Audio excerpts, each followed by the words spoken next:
சிறுகதை காசு லவர்ஸ் இன்றைக்கான எபிசோடு என்னென்னு பார்க்கலாமா.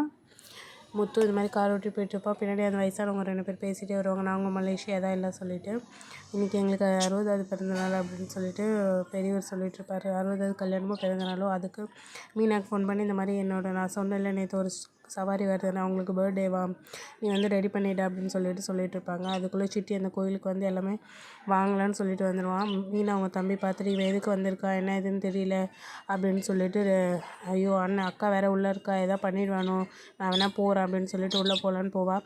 அதுக்குள்ளே அவங்க அம்மா வேண்டாம் நீ காலேஜ் கிளம்பு நாங்கள் பார்த்துக்குறோம் அப்படின்னு சொல்லுவான். உள்ளே போய்ட்டு அவன் விசாரிப்பான் சிட்டி, இந்த வீடியோ கொடுங்க 24ஆம் தேதி நடந்தது அப்படின்னு சொல்லிட்டு. இல்லை அந்த வீடியோலாம் தர முடியாது அப்படின்னு சொல்லி அனுப்பிச்சிடுவாங்க. மீனா சொந்தக்காரங்க தான் நாங்கள் அப்படின்னு சொல்லி, இது யாராக இருந்தாலும் தர முடியாதுங்க, போலீஸை தான் கூப்பிடணும் அப்படின்னு சொல்லி அனுப்பிச்சிடுவாங்க.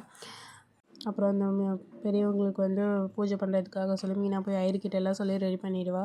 அதுக்கப்புறம் வெளியே இப்போ என்ன பண்ணுறதுன்னு சொல்லிட்டு சரி ரோகிணி ஃபோன் பண்ணி சொல்லிடலாம் அப்படின்னு சொல்லிட்டு ரோகிணி ஃபோன் பண்ணி சொல்லிடுவாங்க.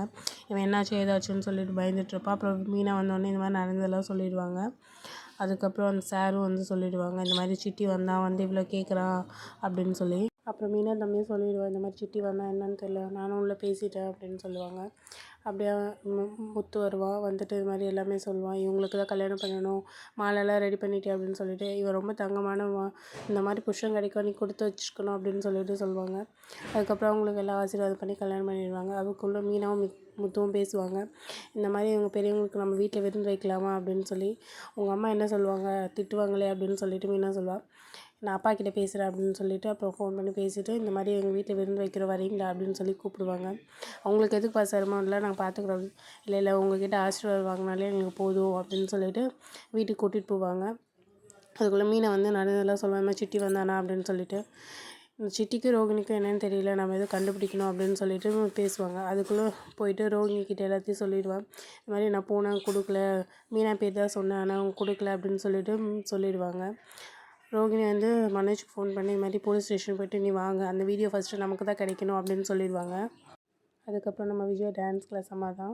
அதுக்கப்புறம் பசங்க கேட்பாங்க, இந்த மாதிரி மாஸ்டர் கிடைக்க நாங்கள் கொடுத்து வச்சுருக்கோம், நீங்கள் வேறு போகிறீங்க அப்படின்னு சொல்லிட்டு. இல்லை உங்களை விட்டு நான் போகல, உங்களை விட்டு போனால் எனக்கு கஷ்டம் இல்லை, அதனால நான் போகல அப்படின்னு சொல்லிட்டு. ஆமாம் ரொம்ப கஷ்டம்தான், ஓனர் அடித்து துரத்திடுவாங்கல்ல அப்படின்னு சொல்லிட்டு அவங்க விஜய் அவங்க ஃப்ரெண்டு கிண்டல் பண்ணுவாங்க. நீ வேற கிண்டல் பண்ணாதே நீ அப்படின்னு சொல்லிட்டு இது பண்ணுவாங்க. நீ என்ன ஆனாலும் ரோகிணி மட்டும் விட்டுறாத, பெரிய இடத்து பொண்ணு அப்படின்னு சொல்லிட்டு சொல்லுவாங்க. அதோட எபிசோடு இன்றைக்கி முடியுது. நம்மளோட சேனலை சப்ஸ்கிரைப் பண்ணிக்கோங்க, அப்போ தான் உங்களுக்கு வீடியோ வரும். தேங்க்யூ, பாய்.